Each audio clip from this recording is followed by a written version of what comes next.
وأصحابه وأولياء أمته وعلماء ملته أجمعين.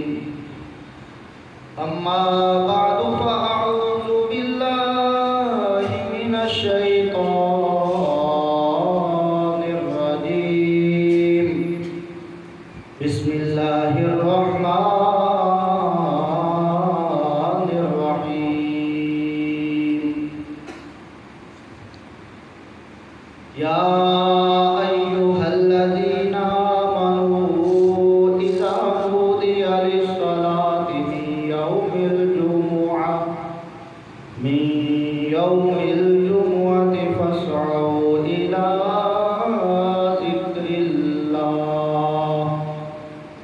فاسعوا إلى ذكر الله وذروا البيع ذلكم خير لكم إن كنتم تعلمون.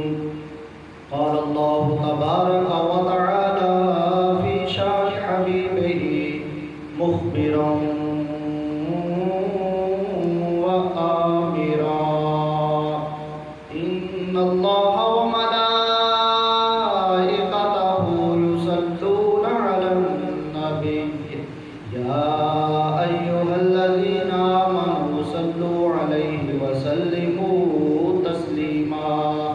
اللهم صل على سيدنا ومولانا محمد وعلى آل سيدنا ومولانا محمد وبارك وسلم. الصلاة والسلام عليك يا سيدي يا رسول الله وعلى آلك وأصحابك يا سيدي يا جد الحسن والحسين. اللہ تعالیٰ کی حمد و ثنا نبی مکرم شفیع معظم نور مجسم جانے کائنات احمد مجتبیٰ حضرت محمد مصطفیٰ صلی اللہ علیہ وآلہ وسلم کی بارگاہ میں ہدیہ درود و سلام پیش کرنے کے بعد میرے نہایت ہی واجب الاحترام بزرگوں، دوستوں، عزیز بھائیوں، آج ہماری گفتگو کا عنوان جمعۃ المبارک کی عظمت اور فضیلت ہے، جس کے اندر ہم یوم جمعہ کی عظمت، نماز جمعہ کی عظمت اور نماز جمعہ پڑھنے والوں کی عظمت کو سنیں اور سنائیں گے۔ اللہ تعالیٰ کی بارگاہ میں دعا ہے مجھے حق سچ بیان کرنے کی توفیق عطا فرمائے اور ہم سب کو سن سنا کر عمل کی توفیق عطا فرمائے۔ اللہ تبارک و تعالیٰ نے قرآن مجید و فرقان حمید کے 28ویں پارہ میں ایک پوری سورت ہی سورۃ الجمعہ نازل کی ہے، اور اس سورت کے دوسرے رکوع کے اندر، دو ہی رکوع ہیں، آخری اور دوسرے رکوع کے اندر جمعۃ المبارک کی نماز کی جو عظمت اور فضیلت ہے اور اس میں جو احکام ہیں ان کو وضاحت کے ساتھ بیان فرمایا ہے۔ اور 30ویں پارہ کے اندر اللہ تعالیٰ نے یوم جمعہ کی قسم یاد کی ہے۔ سورہ بروج کے آغاز میں اللہ تعالیٰ نے ارشاد فرمایا: وَالسَّمَاءِ ذَاتِ الْبُرُوجِ وَالْيَوْمِ الْمَوْعُودِ وَشَاهِدٍ وَمَشْهُودٍ۔ یہاں 4 قسمیں اللہ تعالیٰ نے یاد کی ہیں۔ برجوں والے آسمان کی قسم، یہ پہلی قسم ہے۔ وَالْيَوْمِ الْمَوْعُودِ، ایسے دن کی قسم جس کا وعدہ دیا گیا ہے، یعنی قیامت کے دن کی قسم۔ وَشَاهِدٍ، اور اس دن کی قسم جو گواہ ہے۔ وَمَشْهُودٍ، اور اس دن کی قسم جس میں حاضر کیے گئے ہیں۔ 3 دنوں کی قسم، آسمان کی قسم کے بعد اللہ تعالیٰ نے یاد کیا۔ یوم موعود سے مراد قیامت کا دن، جس کا وعدہ دیا گیا ہے وہ دن آنا ہے۔ یوم جمعہ شاہد سے مراد ہے گواہ کی قسم، ایسے دن کی قسم جو گواہ ہے، وہ جمعہ کا دن ہے۔ اور مشہود جس میں جمع کیے جاتے ہیں وہ اس دن کی قسم، اس سے مراد یوم عرفہ ہے، 9 ذوالحج کا دن، جس میں حج ادا کیا جاتا ہے۔ تو وہاں سارے ایمان والے جمع ہو کر اللہ تعالیٰ کی عبادت کر رہے ہوتے ہیں، تو اس کو مشہود کہا گیا۔ یوم جمعہ کو شاہد کیوں کہا گیا؟ یعنی گواہ دن کی قسم۔ اس کا سادہ سا میں، چونکہ مفسرین نے کافی چیزیں ذکر کی، ان کا ملخص یہ ہے کہ قیامت کے دن جمعہ اپنے ماننے والوں کی گواہی دے گا، اس لیے اسے شاہد فرمایا ہے۔ تو یہ یوم جمعہ کی عظمت اور فضیلت ہے کہ اللہ تعالیٰ اس کی قسم بھی یاد فرماتا ہے اور اس کو گواہ فرمایا ہے کہ کل قیامت کے دن جو اس کے ماننے والے ہیں ان کے بارے میں یہ گواہی دینے والا ہوگا۔ یوم جمعہ کی فضیلت کیا ہے؟ حضور علیہ السلام نے ارشاد فرمایا، جتنے دن ہیں سارے دنوں میں سب سے زیادہ فضیلت والا دن جمعہ کا ہے۔ اللہ تبارک و تعالیٰ نے سارے دنوں کو پیدا کیا، تو سارے دنوں کا سردار اس نے جمعہ کے دن کو بنایا ہے۔ جمعہ کے دن کو اللہ تعالیٰ نے مسلمانوں کے لیے عید کا دن بنا دیا ہے۔ حضرت عبداللہ بن عباس رضی اللہ تعالیٰ عنہما حضور علیہ السلام کے چچا کے بیٹے ہیں۔ ایک دن ایک یہودی ان کے پاس آ گیا، کہنے لگا، اے عبداللہ، ایک آیت تمہاری کتاب قرآن میں نازل ہوئی ہے، جس دن وہ آیت نازل ہوئی ہے، اگر اس دن وہ آیت ہم پر نازل ہوتی، یعنی یہودیوں کے بارے میں آتی، تو ہم اس دن کو عید مناتے۔ حضرت عبداللہ بن عباس نے فرمایا، کسی آیت کی بات کرتے ہو؟ تو وہ کہنے لگا، الیوم اکملت لکم دینکم واتممت علیکم نعمتی ورضیت لکم الاسلام دینا۔ وہ کہتے لگا، یہ آیت ہے جس میں اللہ تعالیٰ نے فرمایا ہے، میں نے تمہارے لیے تمہارا دین مکمل کر دیا، میں نے اپنی نعمت تم پر مکمل کر دی ہے اور تمہارے لیے دین اسلام کو میں نے پسند فرما دیا ہے۔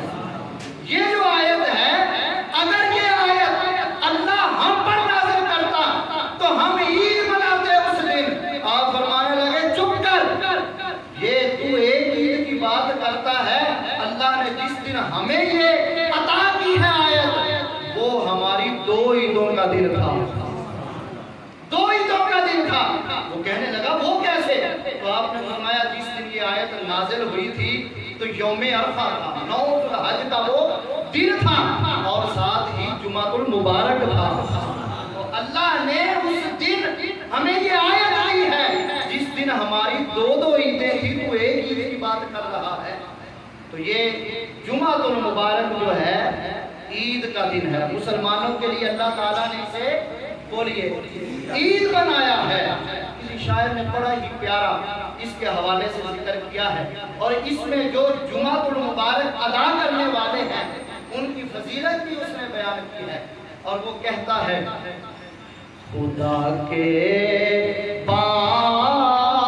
باوفاؤں کو جمعہ کا دن مبارک ہو، جمعہ کا دن مبارک ہو، رسالت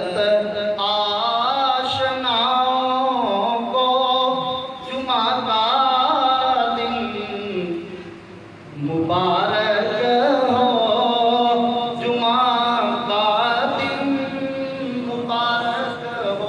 یہ جو جمعہ پڑھنے آتے ہیں، یہ کوئی معمولی بندے کو نہیں نہ ہوتے، سب کچھ چھوڑ کے آ جاتے ہیں، تو یہ خدا کے باوفا نہیں تو اور کیا ہے، یہ اپنے رب سے وفا کر کے آ گئے ہیں، اور رسول